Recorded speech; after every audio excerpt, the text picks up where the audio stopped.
Welcome to the Eat, Train, Prosper podcast, where we provide you sustainable training principles for strength and building muscle, effective nutrition practices for improving and maintaining a lean physique, and practical lifestyle habits for becoming a champion of your own health, both inside and out. Hosted by Aaron Straker and Bryan Borstein. Welcome back to another episode of the Eat, Train, Prosper podcast. Today it is Bryan and myself, and we are going to be going a little bit more in depth on recent events in our lives, in our training, and then in our businesses. So with that being said, Bryan, what is going on with you in your life? The weather is finally starting to get nicer here in Boulder, which is really nice.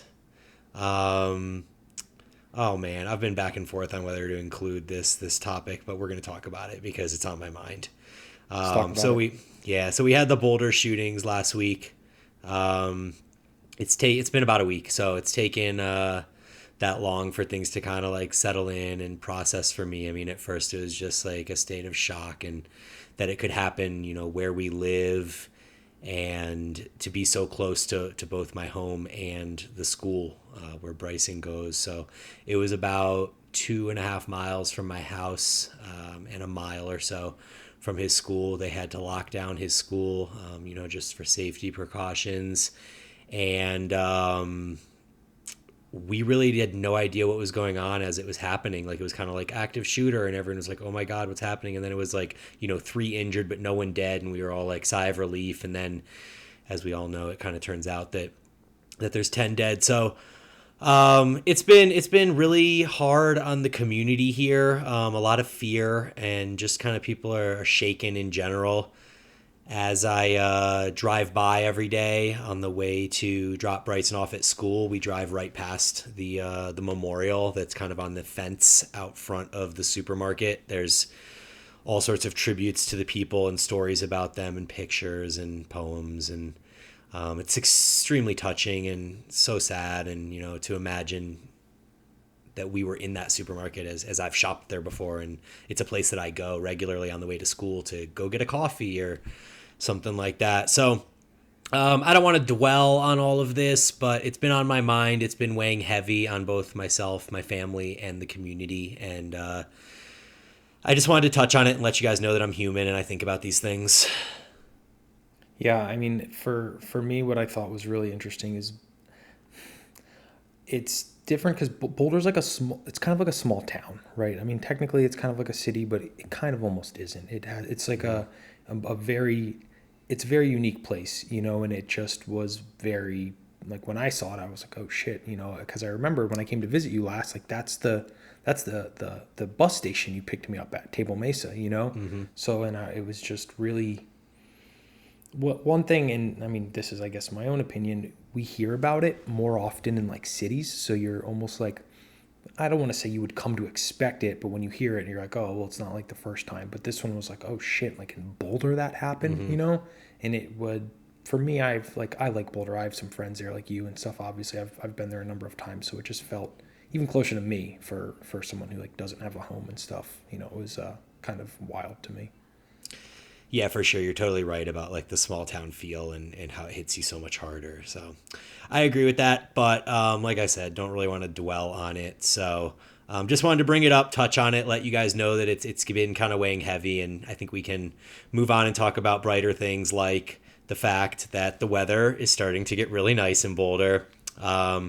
It's eclectic as ever. So we had 3 or 4 days in a row that were in like the high 60s, and the high 60s in Boulder is like you're so close to the sun that it feels maybe 10 or 15 degrees warmer. So in the high Definitely. 60s, you're literally like walking around shirtless, and it feels like you're as warm as could be. Like, you're not even chilly at all.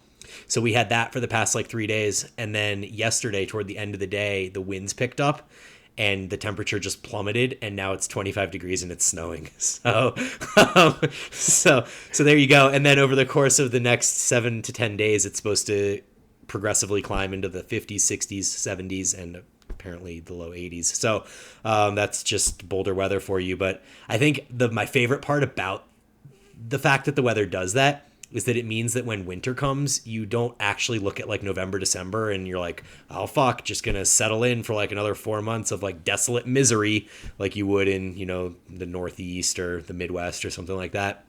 So here it's like in December, January, February, you could have a number of snow days in the 30s, and then you have like a 62 and a 56, and it feels like spring, and then it goes right back down to the 30s again. But at least it kind of keeps you on your toes. Yeah, the climate just in Denver and Boulder is really wild. I think it's cool because it's you get both, but again, like you said, it's not okay. It's like the end of November, it's 30 and under for the next like 4 months. Like you could turn around in a day, and then conversely, it could be 60, and then you wake up and there's like 2 feet of snow outside as Yeah. well. We got snow on Labor Day this year. We got 8 inches of snow on Labor Day. And that's September 7th, I believe, September Yeah, 8th, I always something get like Labor that. Day and Memorial Day confused. So I was like trying to Yeah. remember in my head real quick which one it was. Yeah, so literally it was 85 or 88 degrees, and we were sweating and it was humid and just feeling awful and like so hot. And then we saw on the weather app that the snow was coming, and literally there was 2 days of snow, and then it went right back to like 90 degrees the next day and melted everything. So who the fuck knows, man? Yeah, Boulder's it's really weird. wild. I Here know. it's interesting, right? It's like cold. Like I have a sweatshirt on right now. It's probably like low 50s out. And I'm in Austin, Texas now. And our friends and stuff we talked to were like, just wait, the heat's gonna come and you're gonna be wishing it was like this. Yep. But I'm sure that will happen, but it has been definitely a little bit different than I had imagined.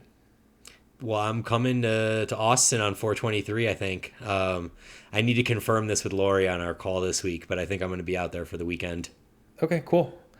We will lift weights, I'm sure. Yeah, we're going to be doing a bunch of filming, but we'll definitely have to meet up and get some food and throw Yeah. some weights around at some Yeah, I point. should. Well, we'll talk about it after, but I want to find out where you guys will do that at because that's something obviously I'd like to do while I'm here as well. So. Yeah, totally. Absolutely. What's going on in your world? So most recently, I guess I am starting, or I guess I should say, I have started a 6-week mini cut. I kind of knew this would come, but I was, doing my check-in last week. I check in on Thursdays with my coach, and I had been kind of feeling it, where I'm like, I kind of feel like I'm maybe just getting a little fat here. I've kind of topped out what's reasonable for this like lean gain phase. And I sent my pictures over, and he responded. He's like, "Yes, these are the worst pictures we have in the 8 months that we've been doing this." And I was like, "Okay, so it's not in my head, like." And I mean that's what happens. So I've been, since late July, 8 months, we've been continuously adding food, and I'm up, 12 pounds from when I started, and with that being at my training age, how long I've been doing it, like maybe 4, maybe 5 pounds of that is actual muscle. Realistically, probably even less, maybe 3 to 4.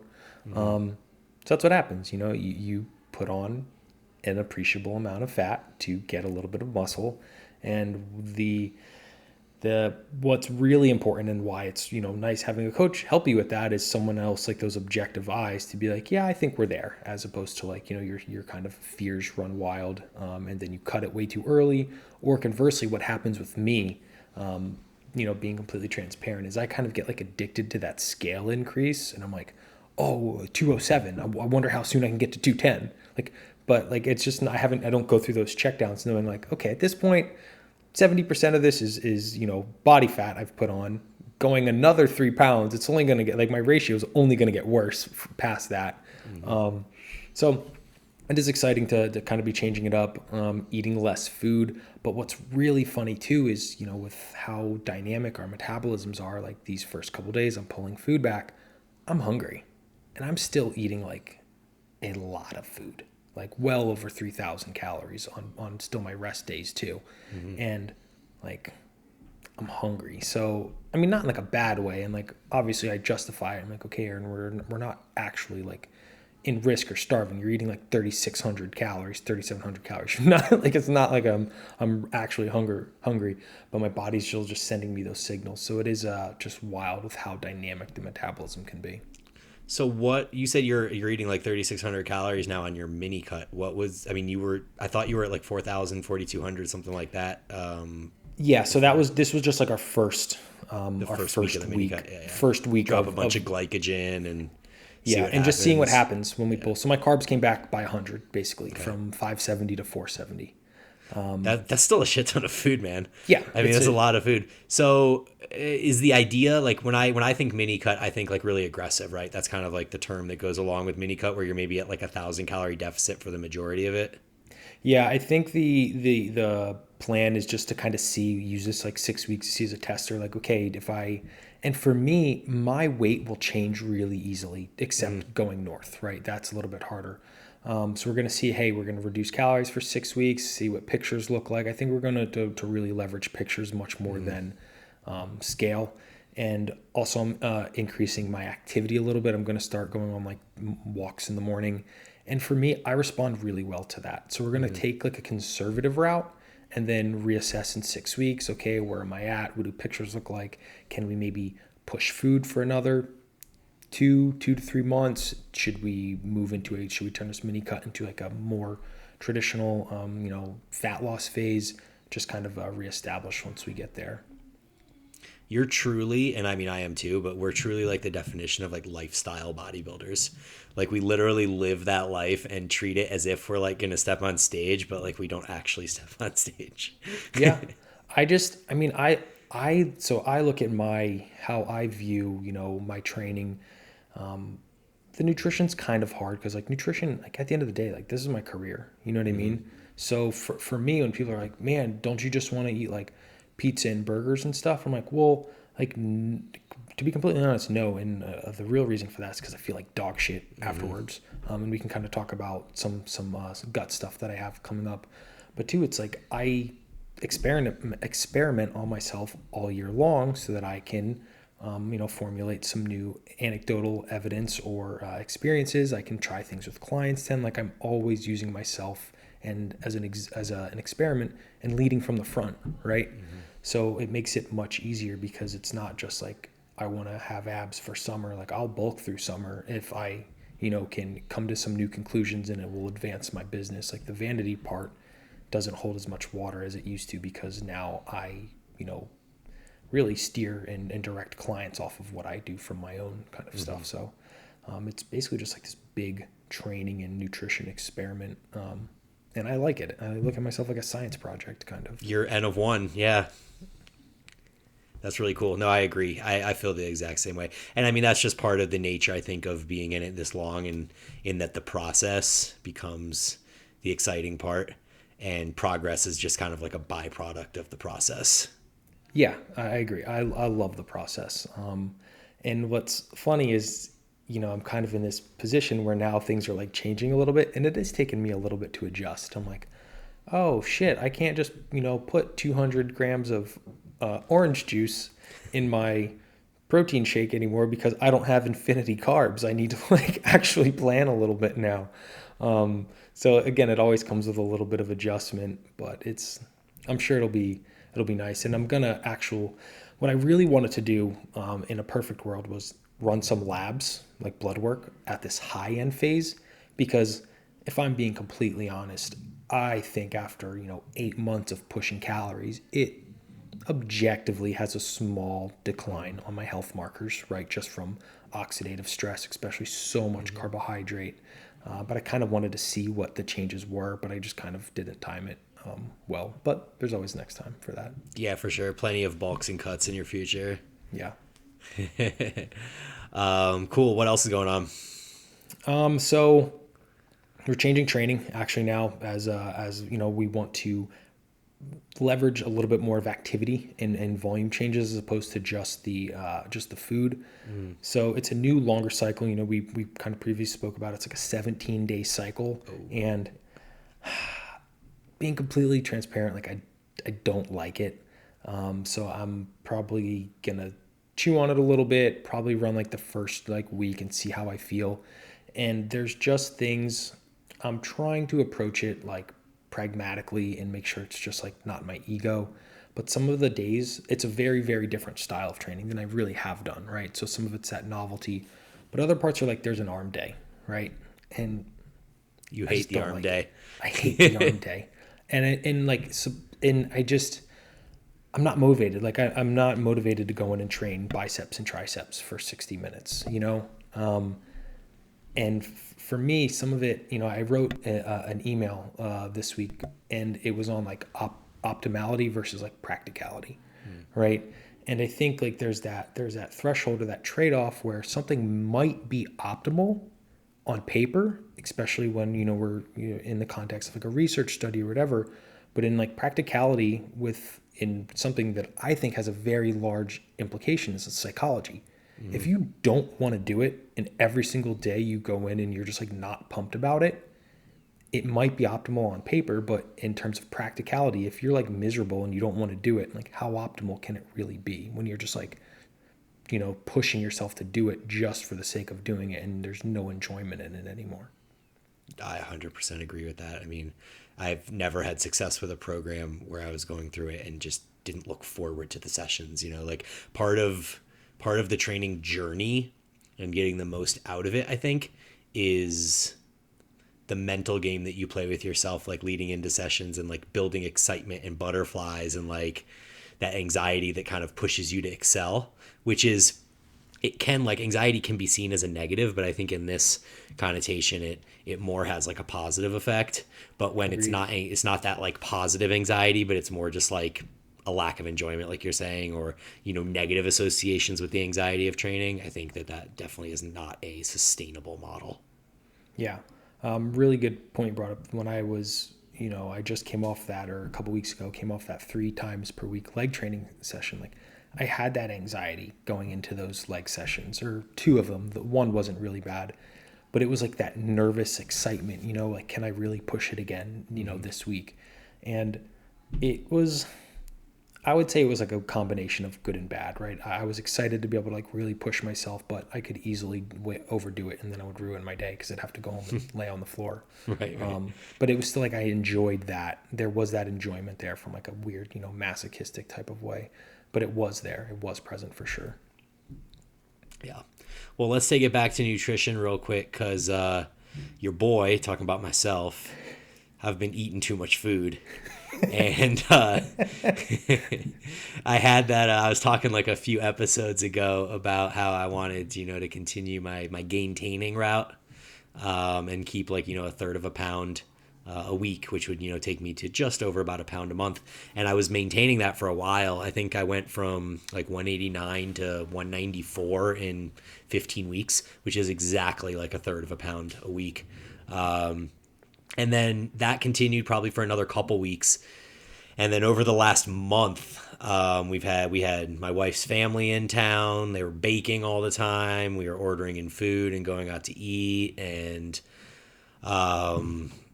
yeah, I've just been eating a lot, and it's weird because I look at my 3-tiered tracking thing that I do in the off season where I don't actually track calories. I just track body weight, protein, and satiety level. And for a number of weeks in a row, it was like all the satiety was like satisfied, satisfied, satisfied, satisfied, satisfied. And then over the last like 4 weeks, it's like overfed, overfed, satisfied, satisfied, overfed, overfed, underfed, satisfied. And there's just like way more overfeds than there are anything else. So I peaked my body weight after a big night of glycogen. A couple days ago, it peaked at 199.6. And now this morning, after reining it in just a little bit, it's down over 2 pounds. So I'm in the low 197s this morning. But ultimately, I don't really want to see a weigh-in in the morning that's over 200 pounds because my goal when I begin my kind of cut before the cut is to get down into the low 180s. And I don't want to have to make this a 20-pound weight drop. I'd much rather make it like a 15-pound weight drop. So if I can, hang out at like 195, 196 range and then begin the cut, that's kind of my ideal scenario. So I think what I'm going to do is just probably kind of rein it in and just be smart, like not even diet over this next like few weeks, but just make better food choices. And then hopefully I'll be around 195, 196 come end of April maybe.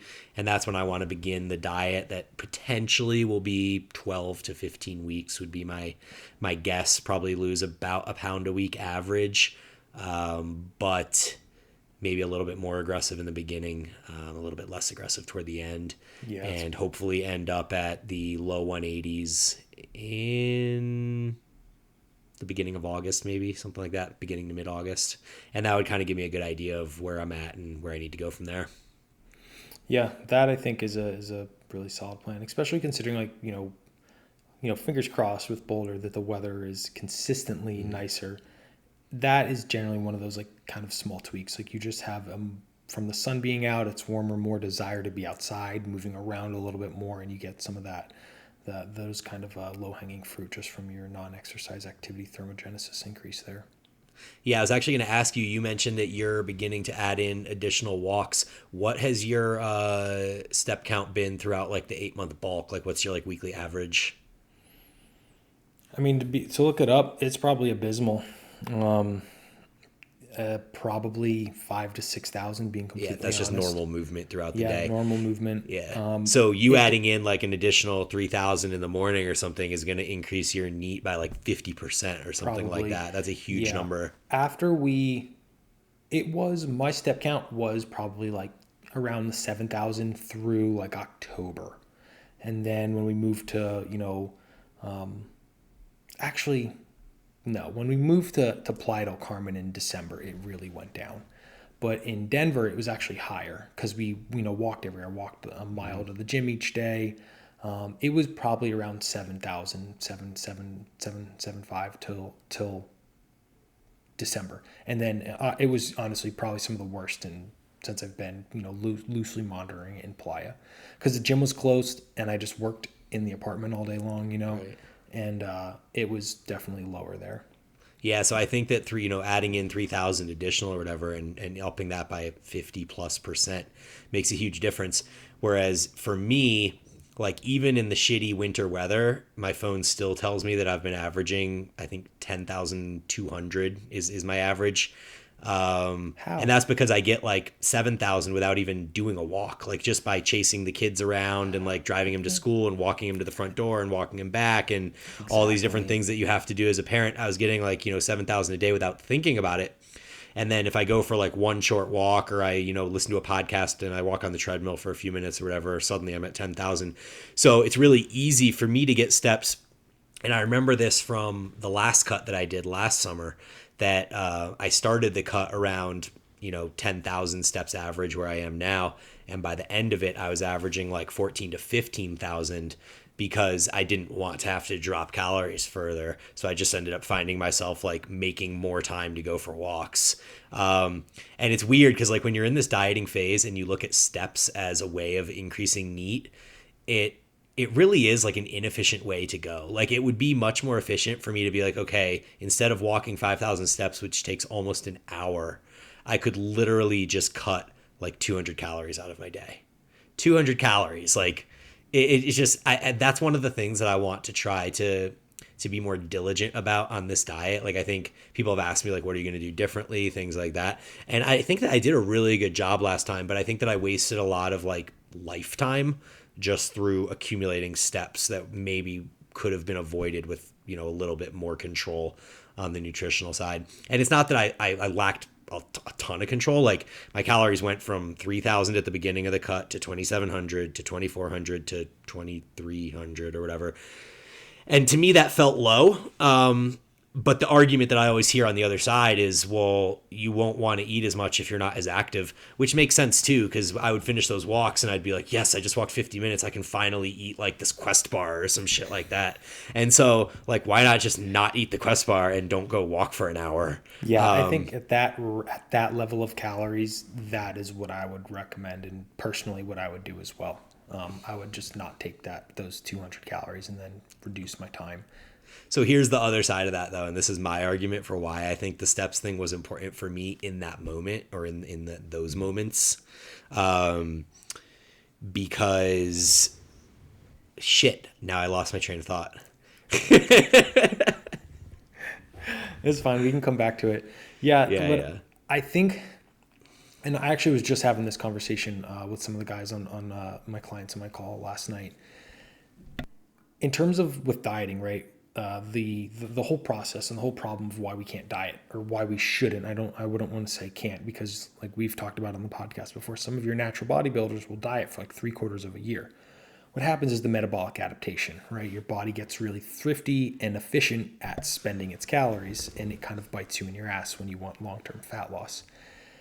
Our bodies are faster at adapting to cardio. So if you're like, okay, day one, I'm on my diet, I'm going to start doing like 12,000 steps per day and all these things. When you need to rely on cardio, once your calories potentially hit I always want to say a ceiling, a basement, you have to ramp it up much higher and spend more time. And that's how these people end up with like, they're doing 2.5 hours of cardio a day and stuff like that at the end of their diet. So I kind of like to use it as like a secret weapon and only kind of step on that gas once the food stops, producing results in that regard. So one other thing about cardio too is that I believe that if you're going to do cardio, you should do the type of cardio that you're least efficient at, because it's going to make your body work harder to do it right. You'll burn more calories. So like you, I'm a last resort cardio type person. Like my last diet didn't have cardio at all, aside from steps, which are, I guess, a form of cardio. I mean, it's cardio, but it's not. You get efficient at doing steps too. And that's kind of where one of the things I was going to say here is that, like, as efficiency builds, like walking is super easy, but you actually get better at walking. Like, it takes you less energy to mindlessly walk over the course of time if you walk more. And the same thing happens if you run or you row or you bike or whatever. So doing like a concurrent style kind of where you're mixing up and using the least efficient source of cardio will keep your calorie burn higher. Of course, it will also cause you more fatigue. The thing I was going to say that I really liked about walking on this last diet is that I found it distracting so that I wasn't thinking about food. So the risk in not doing those 5,000 steps and also not eating those 200 calories is that now, instead of walking for an hour where I'm not really thinking about food, I now have an hour where I am thinking about food, but I also have less activity, so I can't actually eat the food. So, I mean, there's 100% like positives and negatives to both sides of that. And I think it's good to experiment and kind of see, yeah. Yeah, so that's one of the things I want to do differently is try to cut the food and the cardio down a little bit. I want to focus on a higher micronutrient density food intake, because I think there is value in having the general meal plan set up versus like an IIFYM type thing. And I know that like you've talked about this too, where the quality of the food is way more important. And when people IIFYM, it tends to cause almost like this distracted state where you become so food focused because you're playing macro Tetris all the time, trying to think about like what you can fit in. And I found myself like toward the end of the diet doing a little bit of that, where it was like, oh, I have 200 calories here. Maybe I can have like half a bagel and half a tablespoon of peanut butter. And like I'm combining all these weird things together because I just like want those flavors in my mouth. And if I just avoided those foods completely and stuck to a little bit more of like a bland, like bro type diet, then I know from personal experience that eventually my taste buds like just kind of forget what that food tastes like. And I start really looking forward to the more like bland bodybuilder food that I'm eating. Yeah, something that's, somewhat related. I've had multiple clients tell me this, so that's what I thought to bring it up. One of the things that I generally, I wouldn't say for anyone listening, it's not like a hard rule I do at all. What I do with my clients is I will put in front of you the objective information around alcohol intake and let you make your own decisions. What happens is a lot of people are like, oh, wow. Okay. So their alcohol consumption like reduces drastically. And then we go through things. And then as we work back up to a lot more abundance calories, and they'll be like, I had alcohol this weekend and I didn't enjoy it as much as I used to. Mm-hmm. And it's one of those things like your taste buds change when you really changed the palate and the flavor profile of the diet you eat, especially over like weeks and months. Mm-hmm. And I agree, when I go through these things, I very rarely have cravings, especially when you're eating a sufficient amount of food. Mm-hmm. You'll find that with all the eating I've been doing, like I don't have cravings. Like I don't even remember what cravings feel like because I've been eating for a process as opposed to like eating for joy for a very long time. And it does shift. Yeah, for sure. You want to jump into some training stuff? Talk about that real quick? Let's talk about it, yeah. Cool. So I am in my first microcycle of my 12-day microcycle approach. My first mesocycle that has a 12-day microcycle. Basically, my last mesocycle, as we discussed on the prior podcast, I had a 9-day microcycle. So it went upper, lower, rest, upper, lower, rest, upper, lower, rest. And now we added in a fourth 3-day sequence. So now it's a 12-day microcycle. And I'm just now, today, I'm going to do the final day of the first 12-day microcycle. And what I did is I made the final days of it, the new added days, I made them pre-exhaust. Which I'm really, really excited about because pre-exhaust was something that I've always been like a huge fan of personally. And science has been a little bit down on pre-exhaust. The main reason science is down on pre-exhaust is because, okay, let's first talk about what pre-exhaust is, make sure people are on the same page. Pre-exhaust generally means that you take an isolation single joint movement and you perform it first before a compound movement that uses the same muscle group. So an example would be like a dumbbell fly into a bench press, or like a straight arm lat pull down into a regular pull down or a pull up, a leg extension into a back squat, or a leg curl into an RDL. Those are all examples of pre-exhaust, and those are actually some of the examples that I have included in my training. The one that I didn't actually mention that I do have in my program is the dumbbell fly into a deep deficit parallel push-up, which I know you and I have both expressed sincere love for. Yeah, it's so good. It's the best, right? Yeah, so simple. So it's been, this microcycle has been really fun for me. And just recently, like over my deload, I kind of had like a thought about lowering my volume even more. And I know we've been like talking every week. It seems like we're talking about how, less and less volume and less volume.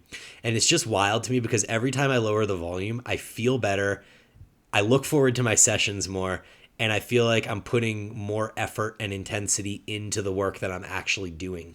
And I'm getting the response that I want. So this was like something that I put on my story the other day, is I had a big, walking monologue where I was talking about how people were giving me shit about the volume that I was doing. Cause I think I posted a leg day that was like 3 sets of hack squat and 2 sets, it was 2 sets of split squats, 2 sets of leg curls, and 1 set of good mornings. So there's 5 total sets in my leg day.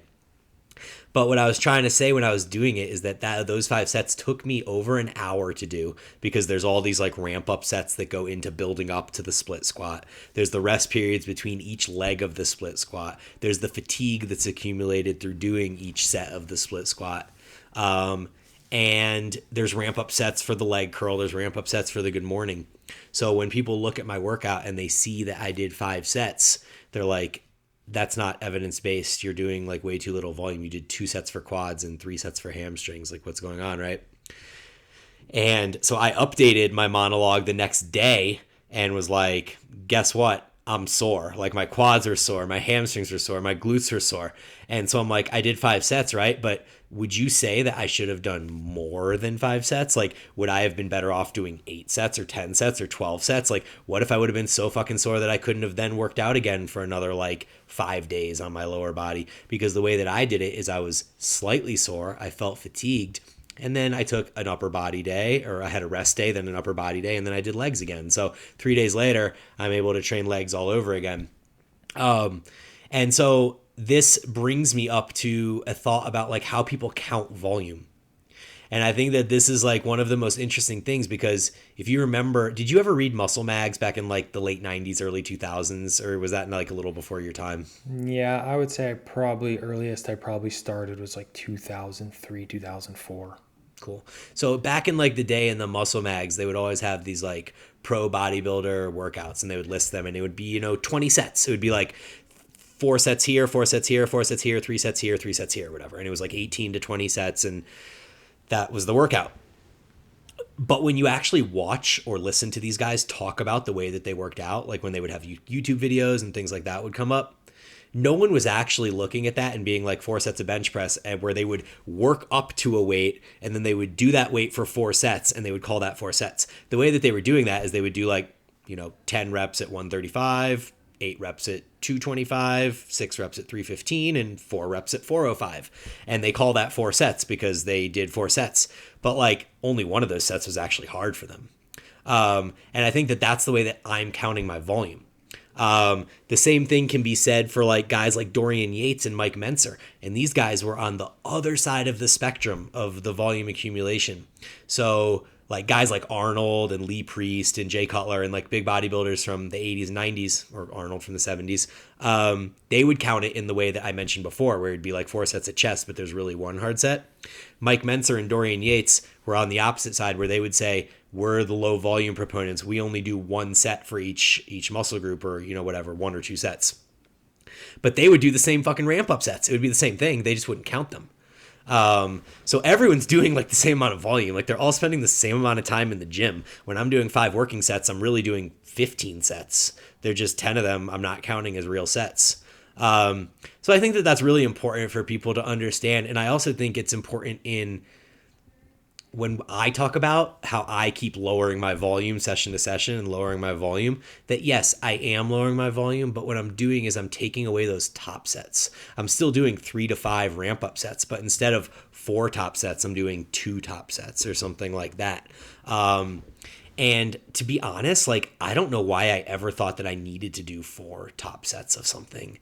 Like that kind of seems for me personally, as someone that's more fast twitch muscle fiber and can get more out of each rep, which is something else I want to go into in a second, it seems silly for me to do 4 sets. I think that there actually is rationale for somebody that doesn't move with as much purpose and intent, that they might need 4 sets because they're not able to create the same level of fatigue and inroads into the muscle stimulus as I am per rep and per set, right? What do you think about that?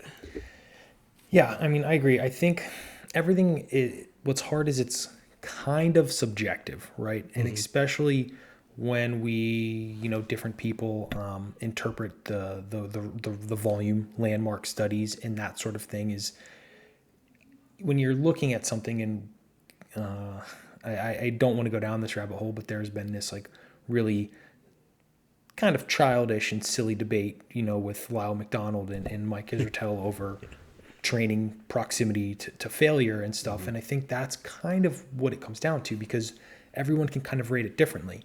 So like for my instance, like I've trained with you, a bunch, like, and I know with you, like everything is very, very intentional. All of your, working sets, right, that aren't any warm-ups are very, very deliberate and hard.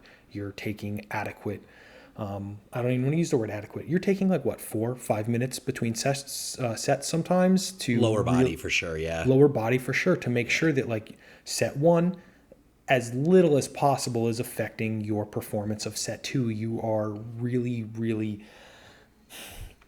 cleanly establishing your baseline for like your performance metrics and stuff, where other people, and I find myself in this kind of latter group, I don't want to take 4 minutes between sets. I get really bored. I just play around on my phone.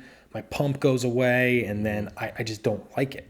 I'm not saying it's bad by any means, but we all will have our little bit of preferences there. So it's really hard to compare apples to apples because things are so different for everyone. And I know, like, let's talk about legs. Really good example. If we're doing like a hack squat or a really like not like a crazy heavy leg press, but like a heavy leg press for like, balls out sets of like, let's say right around 10, keep it simple. If you're doing 4 sets of that, you are going to crush yourself, absolutely bury yourself. And to then turn around and say, okay, now I'm going to go do, squats with that same intensity again, truly, and then do like 2 more things. Like, no, you're not. Like your body will just not consistently provide you that output. So again, what you come back to, it's hard to compare apples to apples because for someone like you, like those, it's difficult because I don't think there's like at least, and not to my knowledge, there's a term I'm trying to think. There, obviously you have intensity as like percentage of 1 rep maximum, which we're not necessarily talking about in terms of like that. There's obviously like the volume, but like effort, maybe Relative intensity, perfect. Like yours I know is very, very, very high, where if someone's like, hey, if I have 4 sets of 10, this first set, my relative intensity is going to be lower because I know I need to perform sets 3 and 4 at around this weight. And if I really push that relative intensity very high on set 1, I know sets 3 and 4 will drop off at least substantially. So like when you're hack squatting and you take 2 minutes between a set, like if you hit a top set that's like 15 to 20 reps or some sort of high like metabolite style rep range, and you're resting 2 minutes, you must go like 15, 11, 8 or something like that. If I am, so legs is interesting with me because I have this threshold, right? In this threshold is more like it's not necessarily a pain threshold. It's like Aaron's going to fall the fuck apart threshold. And I have to kind of balance that, right? Because when I push too hard, let's say I have 3 sets. If I push too hard on set 1, I won't make it past set 2 because I'll get sick. Yeah, this is what you were talking really about not and pushing stuff your like that. first set to the house. I just know. Yeah. So and I think like some of it has to do with, I think, like your training age and your ability to know like how to push yourself when things are burning and stuff. But some of it could also be physiological based, right? It could be that, we briefly talked about this. Maybe my blood sugars are dropping too much. Like there's all these other aspects that can come into play that will really muddy this conversation. But it's hard. And that's one thing I know, like when I push really hard on set 1, I drop off hard, really hard on set 2. And then I'd have to sit there for, like probably 4 or 5 minutes to go again. For something like a hack squat, I will do that. Legs are a little bit different for me personally than like upper body, I've found, and just in terms of how it affects systematic fatigue. Yeah. Do you find that you get steep rep drop-offs on the upper body stuff when you take short rests, or are you able to sustain like, a 12 to 15 rep range across 3 sets? Certain things, chest, 100%. Back, not so much. Shoulders, not so much. Biceps, yes. And triceps, pretty much no. For a lot of things, mine, like, I think, again, coming back to what we were saying, both of us are primarily more like fast twitch. I will fail quickly. And it's those like grinding reps that I might be able to get a couple more on like set 1. Past that, I have 1 rep that slows down. I might be able to really muscle through a second one, but I usually fail. That's interesting that you said, I think you said back no, but biceps yes, or it was the other way around, one of the two. You know what it is? It's because I never train my biceps. Or very I do it very right. So they're just not conditioned to it. The work capacity isn't there. Yes. Yeah. Interesting. Yeah. So I know like in my body, so when I take my long rest periods, I still see rep drop off. Like I'll still go 15, 13, 12 or something like that with 4 minutes of rest in between. If I were to take, so I used to do these cluster sets in my old program, and my coach would say 45 seconds rest between sets, but I usually would push it closer to like a minute or a minute 10. And I would see rep drop-offs that would go like 20, 12, 8 or something like that. So, I mean, and that's like, over half of a 2-minute rest. I'd be surprised, like even with 2 minutes rest, I feel like that would go like 20, 14, 10 or something like that. Like it would still be like a really massive drop-off. So in my pursuit of maintaining a given rep range, I guess, for no better reason, I do take those long breaks. And yeah, like you said, it does allow me to get a little bit more. I think it all kind of goes back to the conversation we had a number of episodes ago where we covered rest periods and the research associated with that. And it was talking about how longer rest periods mean that you can put more effort into your movements, et cetera, and correlate to lower volume needs.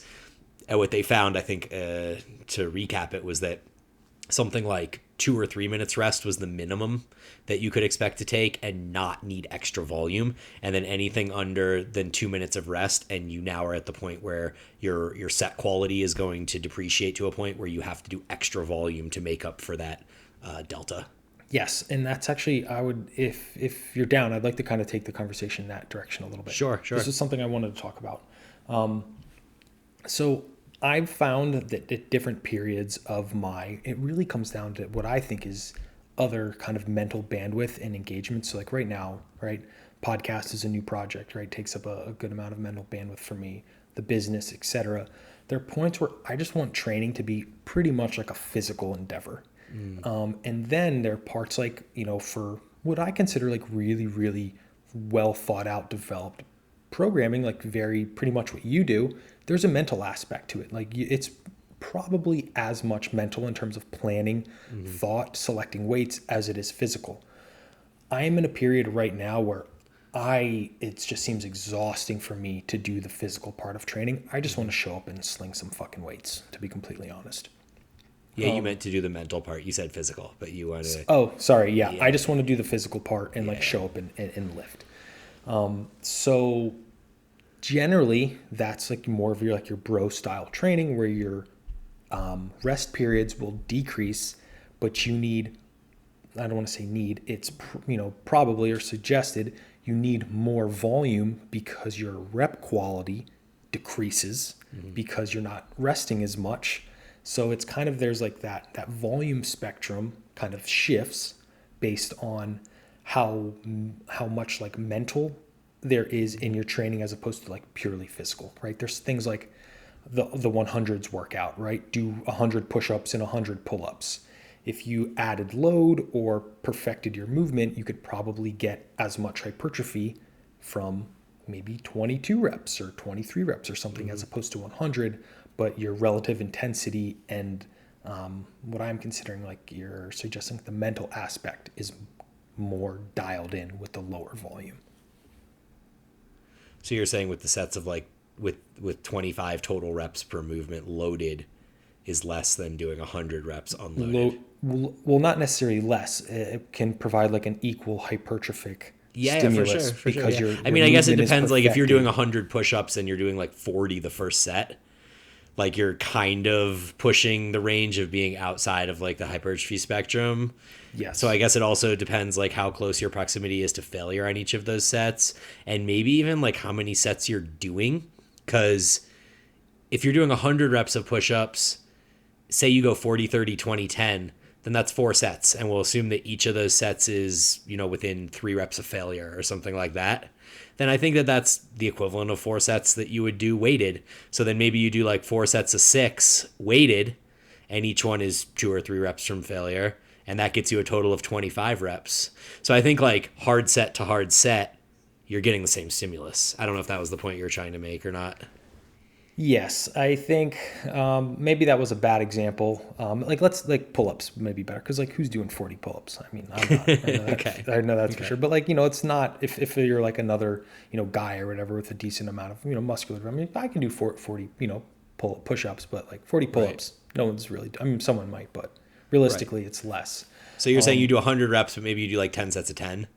10 sets of 10, yeah, knowing that like, hey, you might count some reps that are like kind of questionable bro reps where you're kind of like using some momentum or something like that. But then if you're doing like conversely, very like perfect, pull-up form where you're just focusing on that lat engagement, driving that elbow, not, crossing your midline type of thing, you're going to do less volume, but it's like more targeted volume as opposed to like, hey, let's do pull-ups as opposed to like, no, your pull-ups are going to be exactly like this. You're, only going to go to this range where you can feel that, that muscle contracting. Your effort is more like precise as opposed to just doing reps. For sure. No, I get that. And it's also maybe comes down to like tempo too. Like when you're talking about time under tension, where like if you're doing the more targeted style, like it is more cerebral, like you said, because you have to like actually think about, the tempo at which you're executing the movement and the lengthening of the muscle as you descend and the stretch component and all those different elements. So each rep, when you're doing it that way, might take you 5 seconds, but when you're just kind of gunning through them super fast, it might take you like 1 second a rep. So I get what you're saying, that like you're doing way more volume of reps, but when maybe we look at it as like time under tension, it might be closer. Yeah, and that's kind of what very well put because that's what I was kind of getting at when people are having these like volume discussions and stuff, like you're comparing one small aspect of so much, like there's so much more that goes into it, There's right? variables. Yeah. Many more variables, and I think that's what's really important.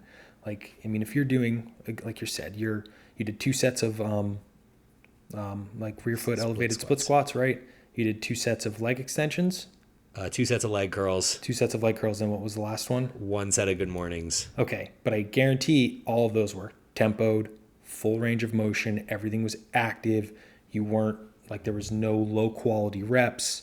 It's very, like, the relative intensity incredibly high. Yeah, it took me 57 seconds to do 9 reps of split squat. Yeah, So that's like that's nauseating. 6 seconds a rep or 6.5 seconds a rep or something like that.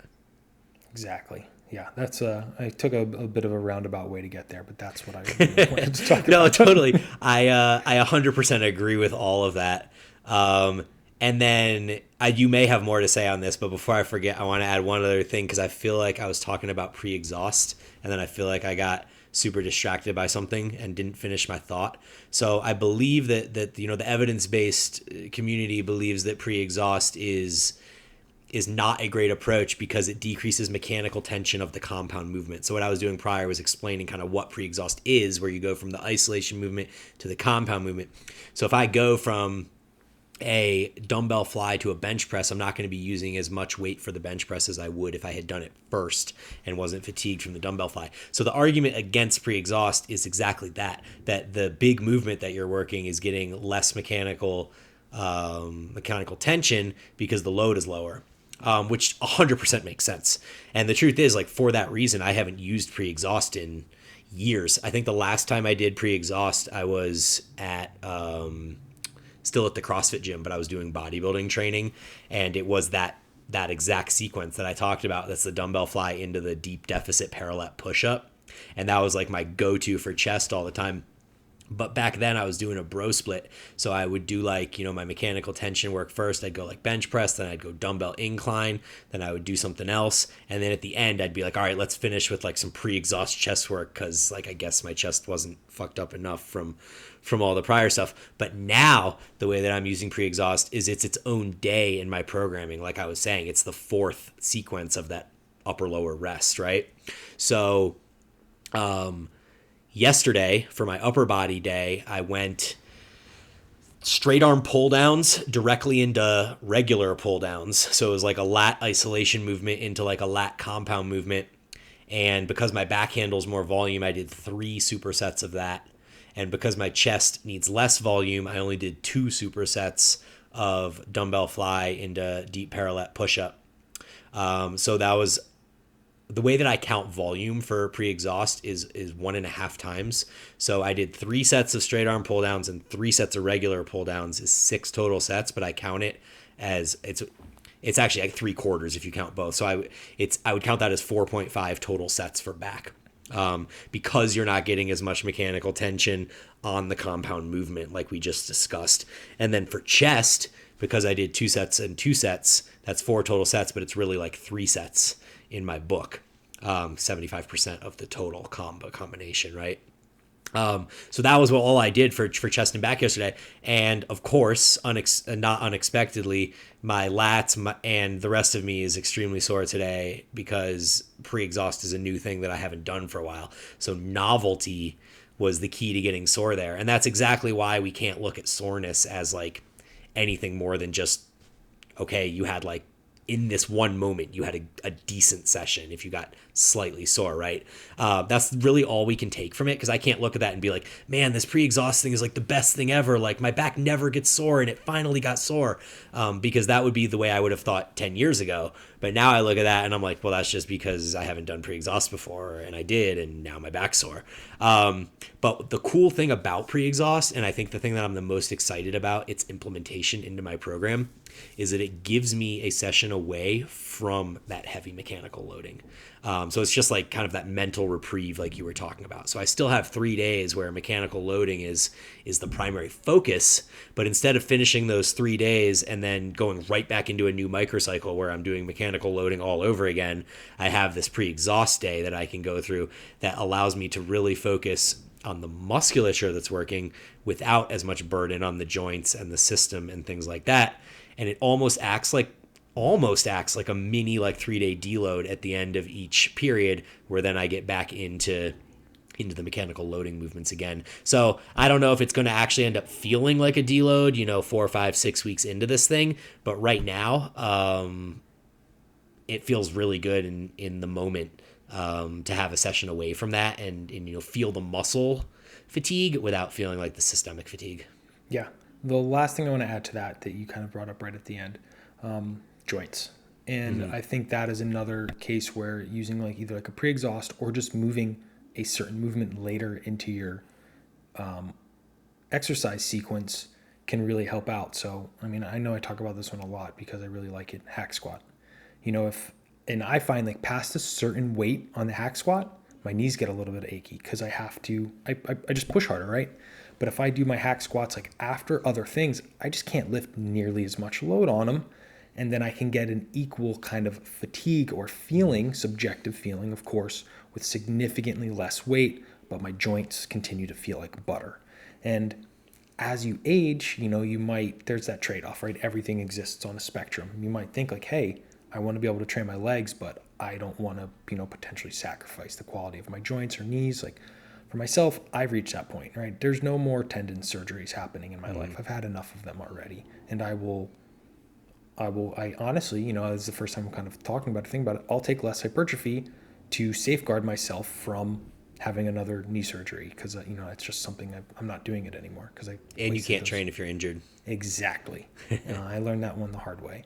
So that's the last thing I wanted to kind of bring up on that about the joints. Yeah, for sure. And what you were talking about is another type of pre-fatigue. So the way that I'm doing my pre-exhaust is directly from an isolation movement into a compound movement, which is one way of doing it. It's more of like a metabolite style approach where you're getting like an extended set, right? I'm doing like 12 to 15 reps and then 6 to 10 reps. So it's getting like 25 reps in the set. Yeah. What you're talking about is moving compound movements toward the end. So maybe you've done your leg extensions earlier in the workout, so your quads are fatigued, but you're not carrying that metabolite fatigue from the leg extension directly into the hack squat. You're still taking your normal rest periods between the movements. And I'm a huge fan of that too. I actually think that approach has more applicability for like long-term sustainability within program structure, whereas the way that I'm approaching it is more of just like a temporary, maybe 4 to 8 week piece that's being added in. But metabolites adapt quickly, work capacity adapts quickly, and eventually the way that I'm doing it is just going to stop working. Yeah, thank you for kind of cleaning up what I said. It's important, No problem. Important to understand. Yeah, I could see someone getting lost of us using. Yeah, totally. What else you got for us today, dude? So we covered training. Oh, one thing I want to talk about. I briefly talked about this before with my kind of stomach history. So I tried this new thing. I was talking to my coach about it called Thrive Gut Health. So I will kind of keep you guys updated as I go on. That Thrive is with a Y. And basically what it is a custom probiotic based on strains of bacteria found in a stool sample. So I sent the sample out this week, and I'll kind of wait and see. They have a algorithm that they put together identifying strains in different volumes and stuff like that, and quantities and thresholds, I guess I should say, and then kind of determining the overall quality of your microbiome. So, take it with a grain of salt. Everything with the gut microbiome is super, super new. And what I would say from the research that I've consumed and read on it is nothing is very conclusive yet. We're kind of in the Wild West, early days of it. But I am interested to see how they classify my kind of bacteria variety and strains based on their set of data from previous clientele. Because I think, being completely honest, I'd probably put myself on the below average standpoint, which is why I get these gut infections every handful of weeks when we travel. So I'm excited to see that and see how and if it can help me in the long term here. Just getting more information. I would say that is something that I've spent the past year. I would say the gut health and understanding digestion and small intestine stuff more has been a large focus of my continuing education for my own clientele, for my own knowledge in terms of my nutrition company.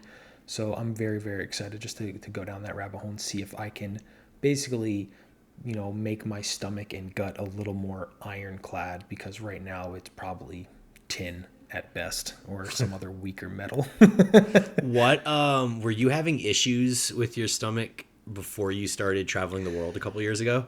Yeah, so I was actually like thinking about this a few weeks back. That was really the catalyst for me in this whole nutrition thing, because it got to a point where it was so bad. Like I couldn't go out to eat. Anything would just fuck me up. And it was just like, it sucked, because I'd be like, okay, my friends, we're going to wherever for dinner, but I know I immediately need to go home because it's going to fuck me up. It's going to tear me up.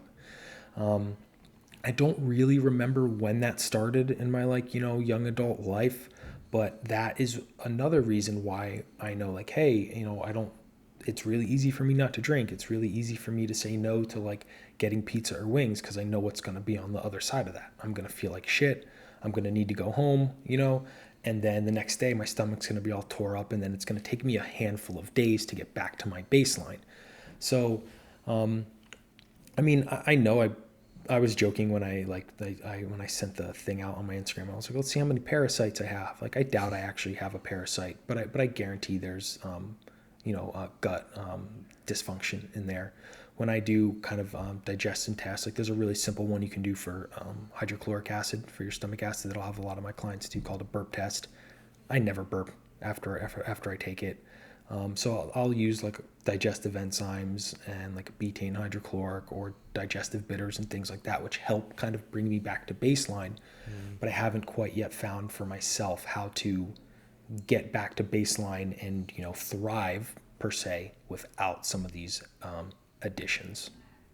Interesting. Yeah, I actually never knew that you had, significant gut issues before traveling. I thought it all kind of started in one of these countries, and then my theory was going to be that you have some parasites in there that you just need to get rid of. But it could be, not. It very well could be. Yeah. I am lactose intolerant. I've been, since probably around 13 or 14, and certain oils really will mess me up. Canola oil being one.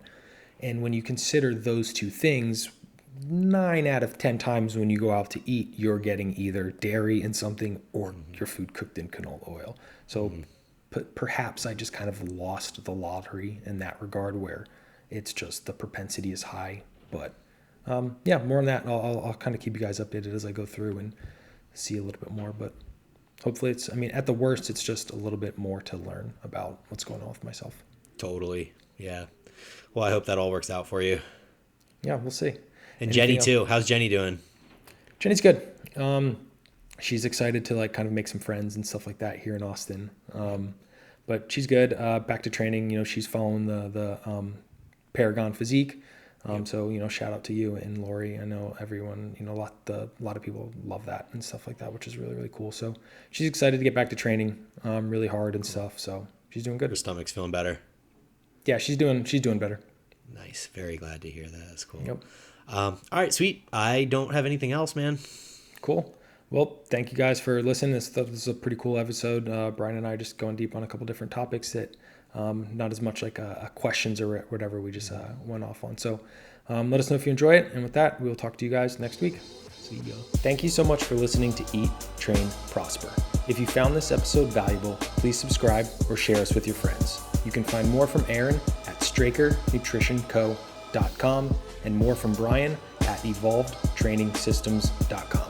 Talk to you guys next time.